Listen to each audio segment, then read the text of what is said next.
Africa महाद्वीप में hero की कई खानों की खोज हो चुकी थी, जहां से बहुतायत में हीरे प्राप्त हुए थे। वहां के एक गांव में रहने वाला किसान अक्सर उन लोगों की कहानियां सुना करता था जिन्होंने हीरो की खान खोजकर अच्छे पैसे कमाए और अमीर बन गए। वह भी हीरे की खान खोजकर अमीर बनना चाहता था। एक दिन अमीर बनने के सपने को साकार करने के लिए उसने अपना खेत बेच दिया और हीरो की खान की खोज में निकल पड़ा।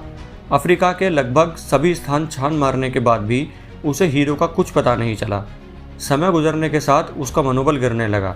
उसे अपना अमीर बनने का सपना टूटता दिखाई देने लगा।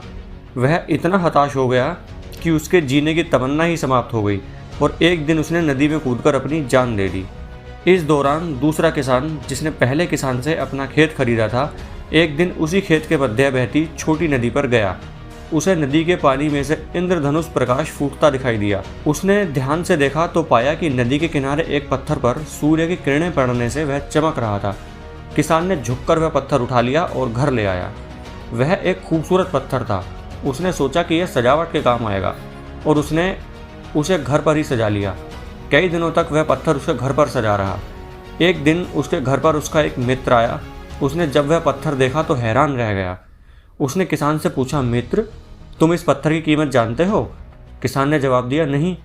उसका मित्र बोला, मेरे ख्याल से ये हीरा है, शायद अब तक खोजे गए हीरों में सबसे बड़ा हीरा। किसान के लिए इस बात पर यकीन करना मुश्किल था। उसने अपने मित्र को बताया कि उसे यह पत्थर अपने खेत की नदी के किनारे मिला है। वहाँ ऐसे और भी पत्थर हो सकते हैं।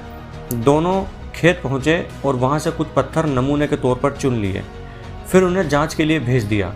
जब जाँच रिपोर्ट आई तो किसान के मित्र की बात सच निकली। वे पत्थर हीरे ही थे। उस खेत में हीरो का भंडार था।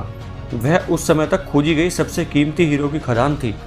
उस खदान का नाम किम्बरले डायमंड माइंस है। दूसरा किसान उस खदान की वजह से मालामाल हो गया। पहला किसान अफ्रीका में दर दर भटका और अंत में जान दे दी, जबकि हीरे की खान उसके अपने खेत में उसके कदमों तले थी। तो दोस्तों, इस कहानी से हमें यह शिक्षा मिलती है कि हीरे पहले किसान के कदमों तले ही थे, लेकिन वह उन्हें पहचान नहीं पाया और उनकी खोज में भटकता रहा। ठीक वैसे ही हम भी सफलता प्राप्ति के लिए अच्छे अवसरों की तलाश में भटकते रहते हैं। हम उन अवसरों को पहचान नहीं पाते या पहचान कर भी महत्व नहीं देते जो हमारे आसपास ही छुपे रहते हैं। जीवन में सफल होना है तो आवश्यकता है बुद्धिमानी और परख से उन अवसरों को पहचानने की और धैर्य से अनवरत कार्य करने की।